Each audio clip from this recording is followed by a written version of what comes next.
Hi guys, ఎలా ఉన్నారు? This is Krish. Welcome to my channel Krish competitive Adda.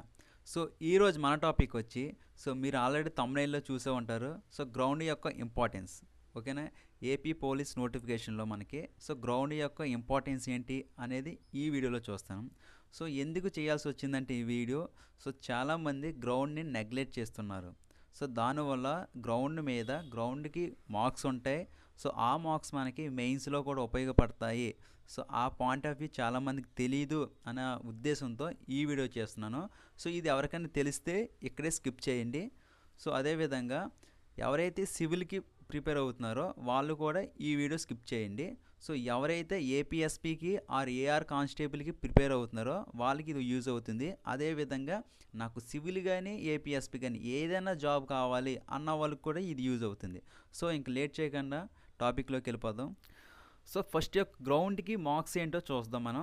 So మనకి ground 3 ఉంటాయి. ఒకటి లాంగ్ జంప్, 100, అదేవిధంగా 1600 రన్నింగ్. సో 100కి 30 మార్క్స్ ఉంటాయి. అదేవిధంగా లాంగ్ జంప్కి 30 మార్క్స్ ఉంటాయి. అదేవిధంగా 1600కి 40 మార్క్స్ ఉంటాయి. సో 30 + 30 + 40 = 100. సో గ్రౌండ్ మొత్తం మనకి 100 మార్క్స్ జరుగుతుంది. సో అదేవిధంగా ఇక్కడ నేను కింద డిస్ప్లే చేస్తున్నాను స్క్రీన్ మీద. సో ఈ యొక్క టైమింగ్స్కి అదేవిధంగా డిస్టెన్స్కి మనకి మార్క్స్ అనేది స్లాబ్ వరీగా వ్యారీ అవుతాయి. ఓకేనా? ఈ టైంలో అయితే ఇన్ని మార్క్స్, ఈ టైంలో ఇన్ని మార్క్స్, ఈ టైంలో ఇన్ని మార్క్స్. అదేవిధంగా లాంగ్ జంప్ కూడా మనకి ఈ డిస్టెన్స్ దూకితే ఇన్ని మార్క్స్, ఈ డిస్టెన్స్ దూకితే ఇన్ని మార్క్స్ అని స్లాబ్ ఉంటుంది. అది మీరు స్క్రీన్ మీద చూడొచ్చు. సో ముందు మనకు తీయాల్సింది ఏంటంటే ఈ రెండు తీయాలి. అసలు దేనికి ఎన్ని మార్క్స్. సో మనకు మెయిన్స్లో చూసుకుంటే మనకు అన్ని తెలుసు, మనకి దేనికి ఎన్ని మార్క్స్ వస్తున్నాయి ఖచ్చితంగా తెలుసు. ఇంగ్లీష్లో 30 మార్క్స్ వస్తాయి. అదేవిధంగా కరెంట్ అఫైర్స్ 25+ వస్తాయని, అథమెటిక్ రీజనింగ్ 25, 20 అండ్ హిస్టరీ నుంచి 30 మార్క్స్ వస్తాయని ఒక రఫ్ కాలిక్యులేషన్ ఉంది కదా.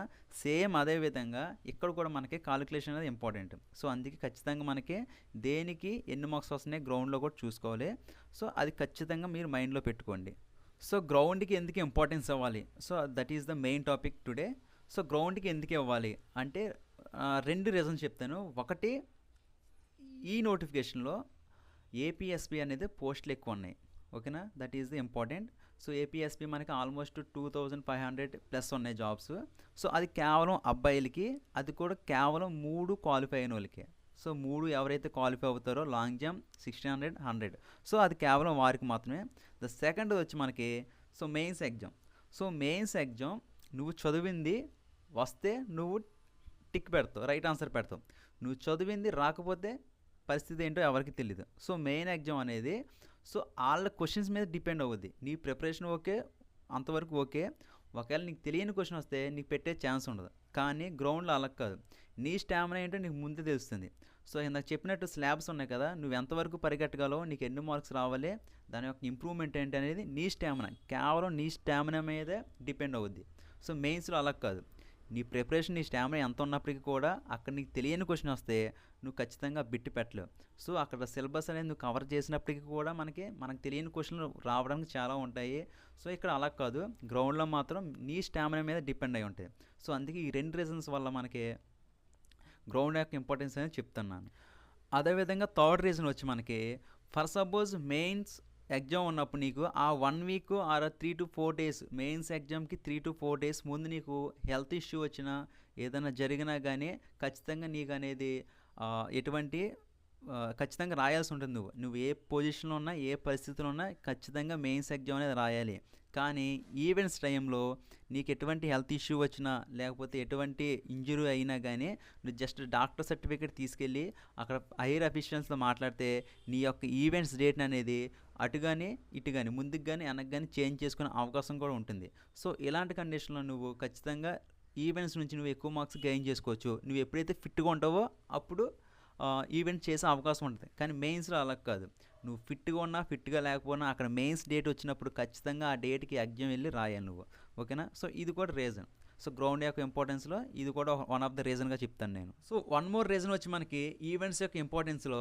సో ఈవెంట్స్లో మీకు 1 mark వస్తే మెయిన్స్లో అది 2 marksకి ఈక్వల్ అవుతుంది. సో డైరెక్ట్గా 2 marksకి ఈక్వల్ అవుతుందా అంటే డైరెక్ట్గా అవ్వదు, ఇండైరెక్ట్గా అవుతుంది. ఎందుకంటే ఏపీఎస్పీ ఆర్ ఏఆర్ కానిస్టేబుల్ మనకి ఆర్ ఎస్ఐ మెరిట్ తీసినప్పుడు గ్రౌండ్ మార్క్స్ని యాజ్ టీజ్గా యాడ్ చేస్తాడు. అదేవిధంగా మెయిన్స్లో వచ్చిన మార్క్ని బై 2 చేస్తాడు. సో అక్కడ బై 2 చేయడం వల్ల ఈవెంట్స్లో వచ్చిన 1 మార్క్ అనేది ఇండైరెక్ట్గా మెయిన్స్లో మనకి 2 మార్క్స్తో ఈక్వల్ అవుతుంది. ఫర్ సపోజ్ ఈవెంట్స్లో మీ యొక్క స్టామినా పెంచుకుని మీకు వచ్చే మార్క్స్ కన్నా మీ యొక్క స్టామినా పెంచుకుని ఓకేనా కొంచెం ఎఫర్ట్స్ పెట్టి ఒక 5 మార్క్స్ ఎక్స్ట్రా ఎక్కువ తెచ్చుకున్నారనుకోండి, అది ఇండైరెక్ట్గా అక్కడ 10 మార్క్స్కి ఈక్వల్ అవుతుంది. ఓకేనా, ఇక్కడ 5 మార్క్స్ వస్తే అక్కడ 10 మార్క్స్కి ఈక్వల్ అవుతుంది. సో ఇక్కడ 5 మార్క్స్ తెచ్చుకోవడం అనేది మీ చేతిలో ఉంటుంది, ఎందుకంటే మీ స్టామినా మీద డిపెండ్ అవుతుంది. అక్కడ 10 మార్క్స్ తెచ్చుకోవడం అనేది మీ చేతిలో ఉండదు. మీరు ఆల్రెడీ ప్రిపేర్ అవుతారు, అక్కడ వరకు ఓకే, కానీ అక్కడ వచ్చే క్వశ్చన్స్ అనేది వాళ్ళు నిర్ణయిస్తారు. అక్కడ 10 మార్క్స్ తెచ్చుకోవడం అంటే చాలా ఇంపాసిబుల్. ఓకేనా, ఇక్కడ 5 మార్క్స్ తెచ్చుకోవడం అనేది నా దృష్టిలో ఈజీ, ఎందుకంటే మీ మీద డిపెండ్ అవుతుంది అది. ఓకేనా, మీ నిర్ణయం, మీ డిపెండ్స్, మీ కష్టార్జితం మీద డిపెండ్ అవుతుంది. ఓకేనా, అదొకటే పాయింట్, ఇది గుర్తుపెట్టుకోండి. సో ఇప్పుడు వరకు చెప్పినవన్నీ కూడా, సో కాలిక్యులేషన్స్ అన్నీ కూడా ఇప్పుడు నేను పేపర్ మీద తీసుకెళ్తున్నాను. సో ఇక్కడ నేను 3 కేసెస్ ఎక్స్ప్లెయిన్ చేస్తాను. Case 1, case 2, case 3. So case 1 అనేది మనకి ఓన్లీ సివిల్కి ప్రిపేర్ అయ్యే అభ్యర్థి కోసం మాట్లాడుతున్నాను నేను. అదేవిధంగా కేస్ 2లో వచ్చి మనకి ఓన్లీ ఏపీఎస్పీకి ఆర్ ఏఆర్కి ప్రిపేర్ అయ్యే అభ్యర్థి గురించి మాట్లాడుతున్నాను. అదేవిధంగా కేస్ 3లో నేను ఏ జాబ్ వచ్చినా పర్లేదు అని రెండు జాబులు, దానికి దీనికి రెండు ఈక్వల్గా ప్యారలల్గా బ్యాలెన్స్డ్గా వెళ్ళే పర్సన్ గురించి మాట్లాడుతున్నాను నేను.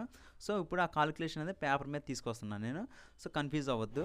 సో ఇక్కడ చూడండి ఫ్రెండ్స్, కేస్ 1 తీసుకున్నాను నేను. కేస్ 1లో సివిల్, కేవలం సివిల్కి మాత్రమే ప్రిపేర్ అయ్యే అభ్యర్థి, సివిల్ జాబ్కి మాత్రమే ప్రిపేర్ అయ్యే అభ్యర్థి గురించి మాట్లాడుతున్నాను. ఫర్ సపోజ్ మనకి కట్ ఆఫ్ అనేది 132 ఉందనుకుందాం.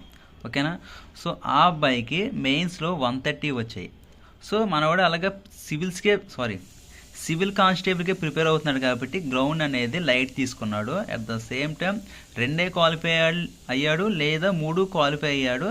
జస్ట్ క్వాలిఫై అవ్వడం వల్ల అతనికి 35 మార్కులు వచ్చాయి. సో మనకి కట్ ఆఫ్ 132 ఉండడం వల్ల సివిల్ జాబ్కి మనవాడికి మెయిన్స్లో 130 రావడం వల్ల 2 మార్క్స్లో జాబ్ అనేది మిస్ అయ్యింది. సో ఇప్పుడు మనం ఏం చేస్తామంటే నెక్స్ట్ ఆప్షన్ ఎలాగా ఏపీఎస్పీ పెడతారు కాబట్టి ఏపీఎస్పీ చెక్ చేస్తాం మనం. సో మెయిన్స్లో 130 వచ్చినాయి, 130/2 చేస్తే 65 వచ్చినాయి. సో గ్రౌండ్ యాజ్ టీజ్గా తీసుకోవడం 35 తీసుకున్నాడు, రెండు కలిపితే మనకి 100 వచ్చాయి. సో 100. సో కానీ ఏపీఎస్పీ కట్ ఆఫ్ మనకి ఆ రోజు పెట్టింది మనకి 110. సో 110 పెట్టాడు. ఓకేనా, 110 పెట్టాడు. సో అది కేస్ 1. సో ఈ కేస్ 1లో మనకి సివిల్కి ప్రిపేర్ అయ్యే అభ్యర్థి కేవలం 2 మార్క్స్ షార్టేజ్తో ఇక్కడ సివిల్ జాబ్ కోల్పోయాడు, at the same time APSP కూడా కోల్పోయాడు. సో కేస్ 2 తీసుకుంటే మనం కేవలం ఏపీఎస్పీకి లేదా ఏఆర్కి ప్రిపేర్ అయ్యే అభ్యర్థి, అంటే కేవలం గ్రౌండ్ మీద డిపెండ్ అయిన అభ్యర్థి గురించి మాట్లాడుతున్నాను నేను. సో ఇక్కడ మాత్రం కేవలం ఎగ్జామ్ మీద డిపెండ్ అయిన అభ్యర్థి గురించి మాట్లాడాం. సో ఇక్కడ గ్రౌండ్ గురించి వస్తాం. సో మనవాడికి మెయిన్స్కి జస్ట్ క్వాలిఫై అయ్యాడు. సో బికాజ్ ఆఫ్ ఇతను గ్రౌండ్ మీద ఎక్కువ ఫోకస్ చేయడం వల్ల, స్టడీ మీద తగ్గించడం వల్ల జస్ట్ క్వాలిఫై అయ్యాడు. ఇక్కడ నేను బీసీ కేటగిరీ తీసుకున్నాను, ఎందుకంటే ఎక్కువ బీసీ ఉండడం వల్ల యాస్పిరెంట్స్. సో ఇక్కడ చూసుకుంటాం మనకి. సో మనవాడికి ఎలాగా సివిల్కి ప్రిపేర్ అవ్వలేదు కాబట్టి సివిల్ పక్కన పెట్టేద్దాం, ఏపీఎస్పీ చూద్దాం. సో ఏపీఎస్పీ చూసుకుందాం మనం. సో మెయిన్స్లో 70 వచ్చాయి, బై 2 చేయడం వల్ల 35 వచ్చాయి. ప్లస్ అదేవిధంగా గ్రౌండ్ చూసుకుంటే మనకి గ్రౌండ్ 70కి 70 తీసుకున్నాడు. సో 35 + 70 = 105 ఉన్నాయి. సో 105 ఉండడం వల్ల, కానీ ఏపీఎస్పీ ఆర్ ఏఆర్ కానిస్టేబుల్ లెక్క మనకి కట్ ఆఫ్ ఎంత పెట్టాడంటే 110+ పెట్టాడు. సో మనవాడు కూడా ఇక్కడ రీచ్ అవ్వలేదు. సో ఈ సందర్భంలో కూడా జాబ్ కోల్పోయాడు మనవాడు, ఎందుకంటే కేవలం ఏపీఎస్పీ మీద గ్రౌండ్ మీద ఫోకస్ చేసి మెయిన్స్ మీద ఫోకస్ తగ్గించడం వల్ల ఈ సందర్భంలో కూడా జాబ్ కోల్పోయాడు, బికాజ్ ఆఫ్ మెయిన్స్ మీద ఫోకస్ చేసి గ్రౌండ్ మీద ఫోకస్ చేయకపోవడం వల్ల. సో ఇప్పుడు కేస్ 3 తీసుకుంటున్నాను నేను. సో కేస్ 3 అభ్యర్థి ఏంటంటే నాకు ఎట్టి పరిస్థితులైనా ఏదో ఒక job, either civil or APSP or AR, ఏదైనా ఖచ్చితంగా నాకు ఒక జాబ్ రావాలనుకున్నాడు. సో ఈ అభ్యర్థి చేసిన ఇంపార్టెంట్ పని ఏంటంటే రెండింటిని బ్యాలెన్స్డ్గా తీసుకెళ్ళాడు. అటు ఎగ్జామ్ని బ్యాలెన్స్గా చేశాడు, అదేవిధంగా గ్రౌండ్ని కూడా బ్యాలెన్స్గా చేశాడు. సో రెండు బ్యాలెన్సింగ్ చేశాడు. సో ఆ రెండు ఈక్వల్గా ప్రిపేర్ అయ్యాడు, అదేవిధంగా ప్రాక్టీస్ అయ్యాడు. సో ఈ విషయంలో చూసుకుంటే ఇతనికి మెయిన్స్లో 110 వచ్చాయి. సో 110 ఒక యావరేజ్ పీపుల్కి సో కట్ ఆఫ్ 130 ఉన్నప్పుడు 110 రావడం అనేది పెద్ద విషయం కాదు. సో 55% అనేది ఈజీగా వస్తాయి ఎవరికైనా. సో బికాజ్ ఆఫ్ ఇక్కడ నెగిటివ్ మార్క్సింగ్ లేదు మనకి. అట్లీస్ట్ 70 వచ్చినా 80 వచ్చినా మిగిలిన ఏది దుద్దినా మనకి 20 ఈజీగా వస్తాయి. అందుకే నేను ఆ విధంగా 110 అనేది యావరేజ్గా వేసుకున్నాను. అదేవిధంగా గ్రౌండ్ చూసుకుంటే గ్రౌండ్లో అందరికీ కూడా యావరేజ్గా ప్రాక్టీస్ అయ్యే వాళ్ళకి 55 నుంచి 60 వస్తాయి. ఓకేనా. సో మెరిట్ స్టూడెంట్కి మనకి 70 to 75 వస్తాయి. అదేవిధంగా యావరేజ్ యాస్పిరెంట్కి గ్రౌండ్లో 60 to 65 వస్తుంది డైలీ ప్రాక్టీస్ చేసే వాళ్ళకి. సో ఈ 2 విధాలుగా చూసుకున్నాను నేను. మనవాడికి మెయిన్స్లో 110 వచ్చాయి. సో కానీ మెయిన్స్ కట్ ఆఫ్ 132 కాబట్టి సో సివిల్ కానిస్టేబుల్ అనేది ఖచ్చితంగా రాదు. సో అదేవిధంగా మనకి సో గ్రౌండ్ ద్వారా ఏపీఎస్పీకి చెక్ చేద్దాం. సో మెయిన్స్లో 110 వచ్చాయి కాబట్టి బై 2 చేస్తే 55 ప్లస్ అదేవిధంగా గ్రౌండ్లో 60 కాబట్టి యాజ్ ఇట్ ఈస్ 60 తీసుకున్నాను నేను. సో 2 యాడ్ చేస్తే 115 వచ్చాయి. సో 115 అనేది సో ఇక్కడ మనకి దేని క్రాస్ చేసిందంటే ఏపీఎస్పీ ఆర్ ఏఆర్ యొక్క కానిస్టేబుల్ యొక్క కట్ ఆఫ్ని క్రాస్ చేసింది. సో ఈ సందర్భంలో ఇతనికి సివిల్ మిస్ అయినా కానీ ఏపీఎస్పీ ఆర్ ఏఆర్ కానిస్టేబుల్ అనేది జాబ్ వస్తుంది. ఓకేనా. ఇక్కడ వరకు క్లియర్ కట్గా ఉందని నేను అనుకుంటున్నాను. ఓకేనా. ఇక్కడ ఏం లేదు, సింపుల్గా చెప్పాలంటే కేవలం మెయిన్స్ సివిల్ కానిస్టేబుల్ ప్రిపేర్ అయ్యే వాళ్ళకి 1 or 2 మార్క్స్లో ప్రిపేర్ అవుతే వాళ్ళు మొత్తానికి ఏ జాబు రాకుండా అయిపోతుంది. అదేవిధంగా గ్రౌండ్ మాత్రమే ప్రాక్టీస్ చేసి స్టడీని కొంచెం నెగ్లెక్ట్ చేస్తే ఈ కేసులో కూడా జాబ్ కోల్పోయే పరిస్థితి ఉంటుంది. సో అదేవిధంగా మనం థర్డ్ కేసులో తీసుకుంటే బోత్ ఎగ్జామ్ మెయిన్స్ ఎగ్జామ్ అదేవిధంగా గ్రౌండ్ రెండు కూడా ప్యారలల్గా తీసుకెళ్ళి రెండు బ్యాలెన్స్డ్గా చేసిన వారికి ఏదో ఒక జాబ్, ఓకేనా, ఏదో ఒక జాబ్ వచ్చే ఛాన్స్ ఉంటుంది అని చెప్పడమే నా ఈ వీడియో యొక్క ముఖ్య ఉద్దేశం. అదేవిధంగా గ్రౌండ్ యొక్క ఇంపార్టెన్స్ చెప్పడం కూడా. సో నేను ఇక్కడ 4th కేసు కూడా తీసుకున్నాను. సో 4th కేసులో ఏమవుతుందంటే జస్ట్ ఇందాక గ్రౌండ్లో 1 మార్క్ అనేది ఈవెన్ మెయిన్స్లో 2 మార్క్స్కి ఈక్వల్ అవుద్ది అన్న పాయింట్ చెప్పాను కదా, దాని గురించి ఈ ఎక్స్ప్లెనేషన్ చెప్తున్నాను నేను. సో ఇక్కడ నేను 2% తీసుకున్నాను. సేమ్ క్యాస్ట్ మాట వాళ్ళది. సో ఒక అబ్బాయికి 65 వచ్చాయి గ్రౌండ్లో, అదేవిధంగా మెయిన్స్లో 110 వచ్చాయి. సో ఇక్కడ మనకి క్యాల్కులేషన్ చేస్తే గ్రౌండ్ మార్క్స్ యాజ్గా 65 తీసుకున్నాను, మెయిన్స్లో 110 బై 2 చేస్తే 55 వచ్చాయి, 2 యాడ్ చేశాను నేను. సో 120 వచ్చాయి. ఓకేనా. ఏపీఎస్పీ చూసుకుంటున్నాం మనం ఇక్కడ.